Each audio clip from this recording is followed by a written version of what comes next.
जो कुछ कहूँ तुम्हारी कृपा, मोते कछु न बसा। मेरा मुझ में कुछ नहीं, मेरा मुझ में कुछ नहीं, जो कुछ है गुरु तोर, तेरा तुझको सौंपता क्या लागत है मोह। बोलिए प्रेम से श्री सद्गुरु महाराज की जय। सत्संग में उपस्थित अव्यक्त रूप में परमाराध्य सद्गुरु महर्षि करण सिंह महाराज और सत्संग में बैठे हुए मेरे पिता तुल्य गुरुदेव स्वरूप पूज्य विंदेश्री बाबू, सत्संग में उपस्थित सभी गुरुजन, माता बहनों, समूह के चरणों की सादर वंदना करता हूँ। सादर और मैं अभी आपको सुन ही रहे थे, सब कुछ सुन चुके हैं आज, और मैं पूज्य विंदेश्री बाबू के बाद में कुछ करूँ, ये तो मतलब मेरे लिए बहुत ही निंदनीय बात, मुझे तो एकदम बिल्कुल लग नहीं रहा, लेकिन आदेश है कि कुछ बताऊँ। तो मैं गुरु महाराज की जीवनी जो है, आज चूँकि गुरु महाराज की जयंती भी है, उनकी जीवनी से कुछ बातें और कुछ बात जो मैंने अपने अनुभव में सीखा समझा। याद आता है मुझे ये वो जगह है जिस जगह पे हम लोग बैठे हैं, कितनी जयंतियाँ मनाई। सर थे, मेरे पिताजी के मित्र भी हैं, इसलिए मैं पिता को मानता हूँ, अंकल कहता हूँ, गुरुदेव कहता हूँ, सब कहता हूँ। और यहीं बैठ करके कितना सत्संग हुआ है, कितनी जयंती मनाई, कितना भंडारा खाए, कितना सेवा हुआ, गुरु महाराज की कृपा थी। और उसी कृपा का प्रसार था। मैं यहाँ से जब मेरे पिताजी का ट्रांसफर हुआ तो रांची चले गए, अच्छे जगह रहने का मौका मिला।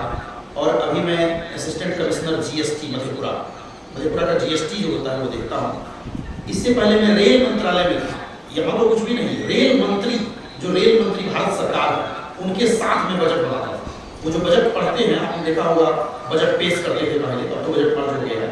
जो पार्लियामेंट में बजट नहीं पेश किया जाता है, रेल मंत्री कि फलाने जगह पर ये ट्रेन चलेगी, फलाने जगह पर कितना रुपया दिया जाएगा, वो बजट स्पीच मैं ही लिखता था।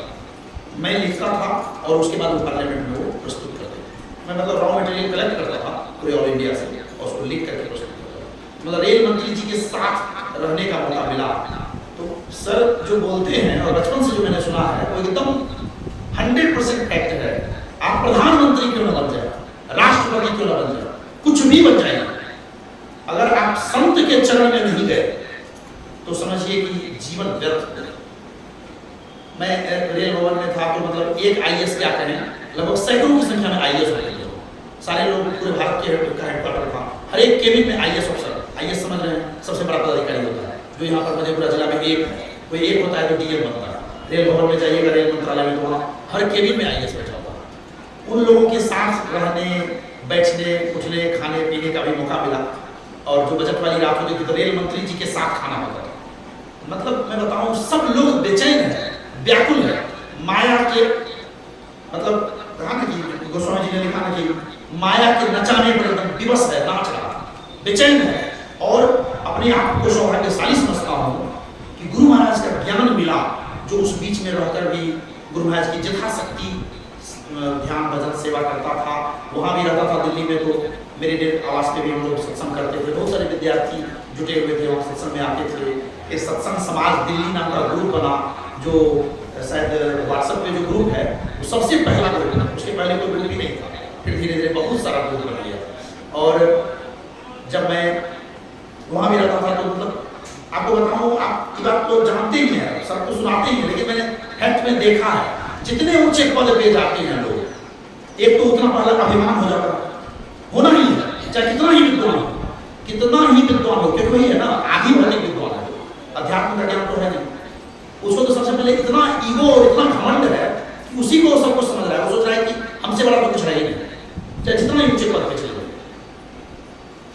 तो प्रधानमंत्री कार्यालय में जाता था मैं, मेरे बहुत सारे प्रधानमंत्री ऑफिस में भी सेक्शन ऑफिसर, तो वहाँ से फिर मेरा ट्रांसफर हो गया। फिर मतलब दूसरी परीक्षा पास करके मैं यहाँ दिल्ली से यहाँ आ गया। तो मैंने देखा है, नजदीक से देखा है कि आप कुछ भी कर लीजिए, कुछ भी बन जाइए, जब तक आप संतों के चरण की धूली नहीं लगाएंगे अपने मस्तक से, आपको कुछ भी नहीं मिलने वाला है। सब यही रह जाना है, सब कुछ खत्म हो जाएगा। और सर से सुन करके मतलब जहाँ भी मैं गया, दिल्ली में रहा बहुत साल, 10 साल से ज़्यादा दिल्ली में रहा, उसके बाद रांची में रहा, हर जगह सत्संग का मौका मिलता था।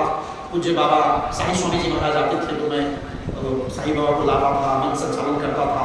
सब मुझे लगता है कि सबकी जो शुरुआत थी, जो बीज पड़ा था, वो इसी धरती पर पड़ा था, इसी जगह पर पड़ा था। और ईश्वर की कृपा से मतलब चलता रहा जीवन, अभी तक हम यहाँ पहुँचे। और मैं बराबर कहता हूँ कि एक आप लोगों ने सुना होगा, बड़ा अच्छा पंक्ति है कि रेमन ये 2 दिन का मेला रहेगा, कायम न जग का झमेला रहेगा।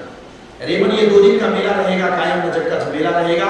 किस काम का ऊंचा जो तू महल बनाएगा, रथ हाथियों के झुंड भी कहो किस काम आएगा।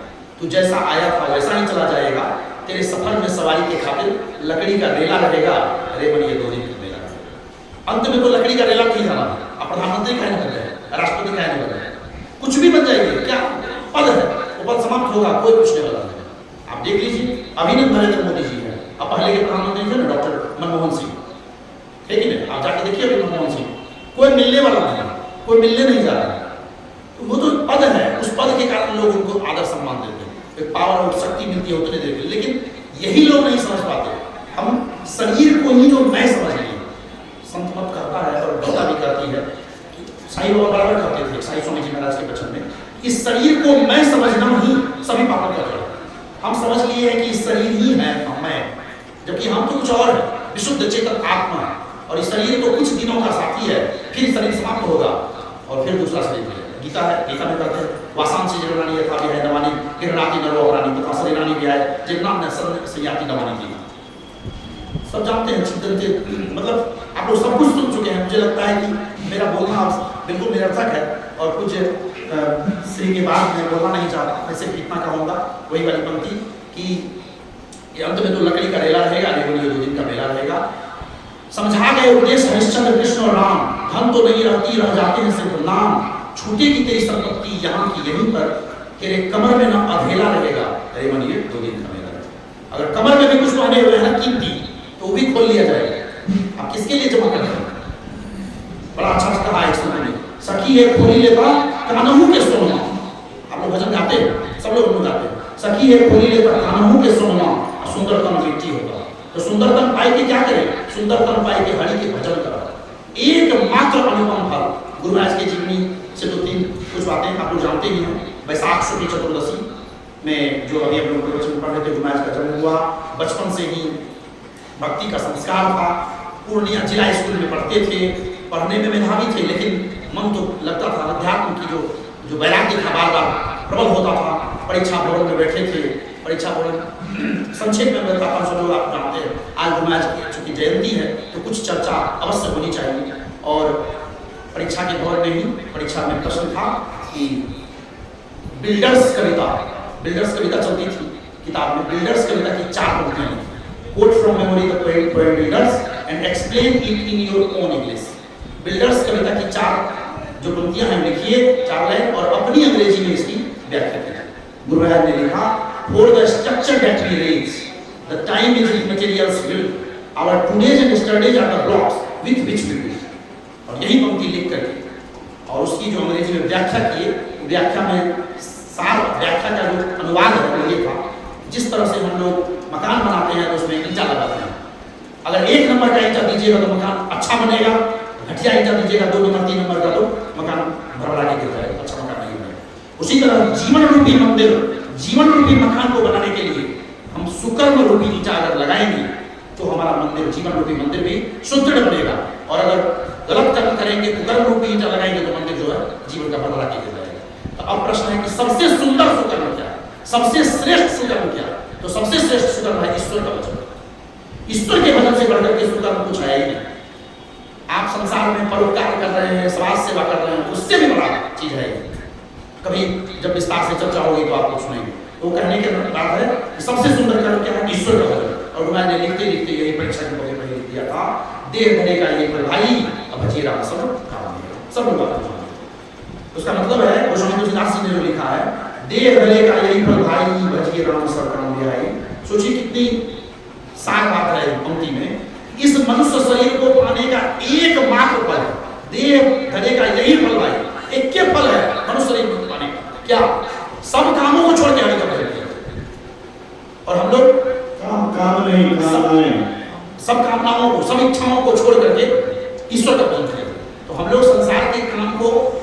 कुछ कुछ कामनाओं को रखते हुए भी तो कम से कम ईश्वर का भजन करें। तो हम लोग भूल जाते हैं, लापरवाह हो जाते हैं, गफलत में पड़ जाते हैं।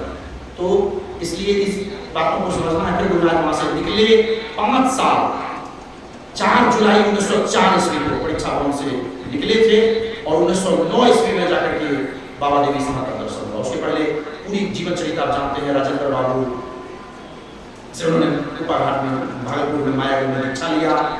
उनकी जो जीवन क्रम है उसमें बहुत सारी बातें हैं। और उसके बाद बाबा देवी साहब का दर्शन हुआ। खोजत खोजत सब लोग भेटी गए सहारा मुरादाबाद। और उसके बाद अपने जीवन को प्रयोगशाला बना करके इस शरीर में ही उस ब्रह्म का साक्षात्कार किया। और उसके बाद पूरा जीवन सिर्फ इस काम के लिए लगा दिया जो बुद्ध ने कहा था कि मैं तो जग गया, लेकिन मेरा जानना तब सार्थक होगा जब दूसरों को भी जगा सकूं। और पूरा जीवन बुद्ध ने दे दिया।